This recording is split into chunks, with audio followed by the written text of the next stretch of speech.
Hello friends, welcome to Eswari சமையல். இன்னைக்கு வந்து நம்ம ஈஸ்வரி சமையல்ல பச்சை சுண்டைக்காயை வச்சு நல்ல டேஸ்டியா செம்ம ருசியா சுண்டைக்காய் புளிக்குழம்பு வந்து செய்ய போறேங்க. இப்போ இந்த ரெசிபி எப்படி செய்யலான்ட்டு பார்க்கலாம் வாங்க. இன்னைக்கு வந்துட்டு நம்ம பச்சை சுண்டைக்காயில வந்து புளிக்குழம்பு செய்ய போறோங்க. அதுக்கு நான் இந்த அளவுக்கு வந்து சுண்டைக்காய் எடுத்திருக்கேன். இது எல்லாமே இந்த மாதிரி ஒவ்வொரு பீஸா எடுத்துக்கலாங்க.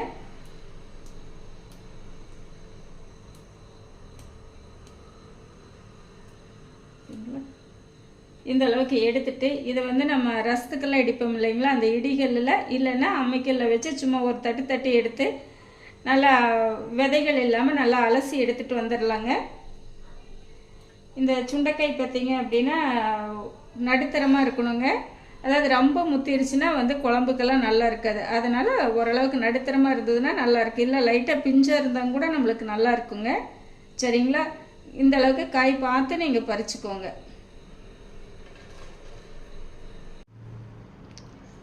நம்ம சுண்டைக்காய் வந்து நல்லா தட்டிட்டு விதையெல்லாம் அலசி எடுத்துகிட்டு வந்துட்டேங்க. பார்த்தீங்களா, இந்த மாதிரி.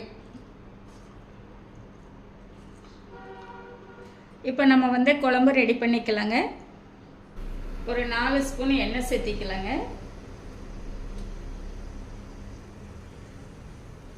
நான் வந்து இன்னைக்கு கடுகு சேர்த்துலைங்க, 1/4 ஸ்பூன் ஜீரகம் சேர்த்திக்கலாம்.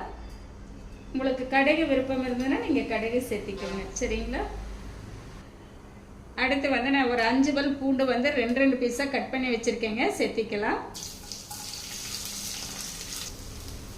ஒரு கைப்பிடி சின்ன வெங்காயம் சேர்த்திக்கலாம்.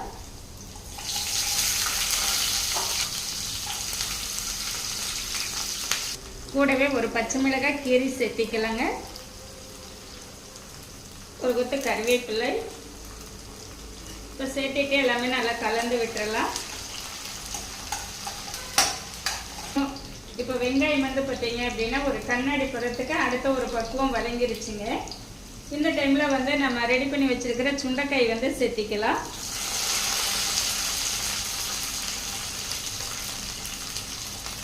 நம்ம தண்ணியில் அலசி வச்சுருக்கிறதுனால நல்லா சடன்னு ஒரு சவுண்டு வருதுங்க.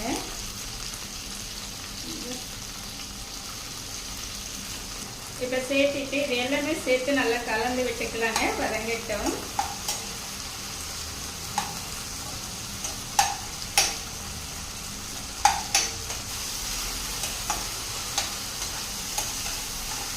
நல்லா வதங்கி வரட்டும். இப்போ நம்மளுக்கு வெங்காயம் சுண்டைக்காய் எல்லாமே நல்லா பக்குவமாக வதங்கி வந்திருக்கு. பார்த்தீங்களா, சுண்டைக்காய் வந்துட்டு அப்படியே நல்ல ஒரு வெள்ளை கலராக வந்திருக்கு. வெங்காயம் வந்து பார்த்தீங்க அப்படின்னா நல்லா வதங்கிடுச்சுங்க. இந்த டைமில் நம்ம மற்ற பொருட்கள் எல்லாமே சேர்த்திக்கலாங்க. மீடியம் சைஸில் 2 தக்காளி வந்து இந்த மாதிரி அடித்து வச்சுருக்கேங்க, சேர்த்திக்கலாம். 2 ஸ்பூன் குழம்பு மிளகாய் தூள் சேர்த்திக்கலாங்க.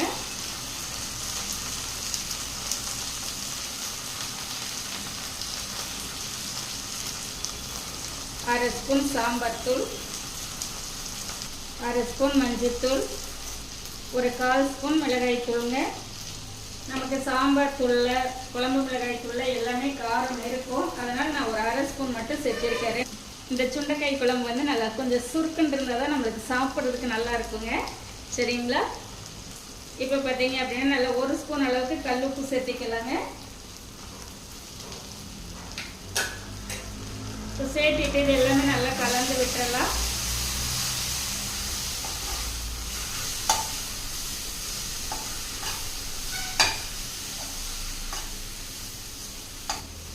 ஒரு 2 நிமிஷம் நல்லா வதங்கிட்டுங்க.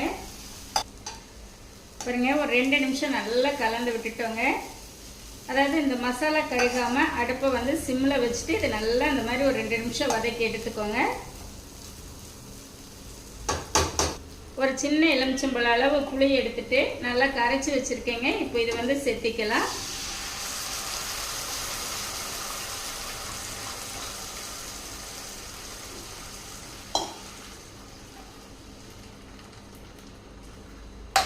இப்போ வந்து பார்த்தீங்க அப்படின்னா இந்த குழம்புக்கு தேவையான அளவு ஒரு 2 டம்ளர் தண்ணி சேர்த்திக்கலாங்க.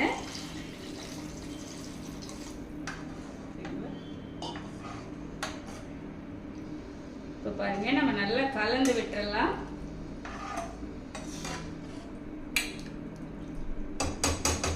இப்போ நம்ம மூடி போட்டுக்கலாங்க. நல்லா ஒரு கொதி வரட்டும், பார்க்கலாம்.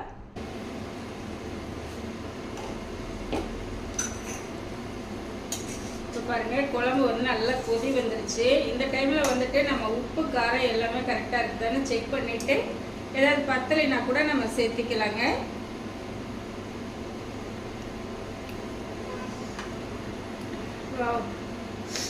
நம்ம சேர்த்துன அளவுகள் எல்லாமே பர்ஃபெக்டாக இருக்குதுங்க. ரெண்டாவது நல்லா சுருக்குன்னு இருக்குதுங்க.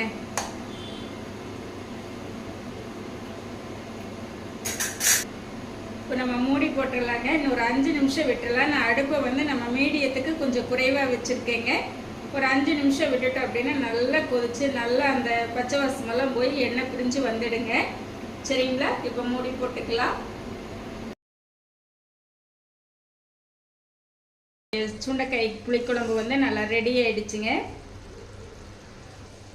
பச்சை சுண்டைக்காய் புளிக்குழம்பு வந்து நல்லா ஜம்முன்னு அட்டகாசமான சுவையில் அருமையாக ரெடி ஆயிடுச்சுங்க.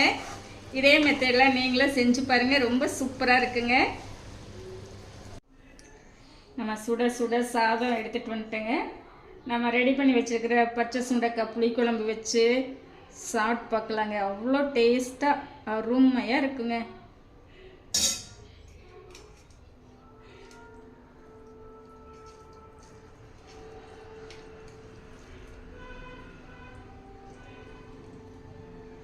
பார்த்தீங்களா? சாப்பிட்டு பார்க்கலாங்க. நல்லா உரப்பா கார சாரமாக அம்புட்டு ருசியாக இருக்குதுங்க. சரிங்களா? இதே மெத்தடில் இதே மாதிரி நீங்களும் செஞ்சு பாருங்கள். இந்த குழம்பு வந்து பார்த்தீங்க அப்படின்னா நம்ம 1 வாரம் வரைக்கும் வச்சு சாப்பிட்லாங்க, கெடாதுங்க. அந்த அளவுக்கு நம்ம வந்து பக்குவமாக செஞ்சுருக்கோம். சரிங்களா? எனக்கு நான் செஞ்ச இந்த ரெசிபி வந்து உங்களுக்கு ரொம்பவே பிடிச்சிருக்கும்னு நினைக்கிறேன். இந்த மெத்தடில் நீங்களும் செஞ்சு பார்த்துட்டு எப்படி இருக்குன்னு கமெண்ட் பண்ணுங்கள். பிடிச்சிருந்தா லைக் பண்ணி ஷேர் பண்ணுங்கள். நம்ம ஈஸ்வரி சமையலை சப்ஸ்கிரைப் பண்ணி வச்சுக்கோங்க. இனி ஒரு நல்ல வீடியோவில் பார்க்கலாங்க. Bye by.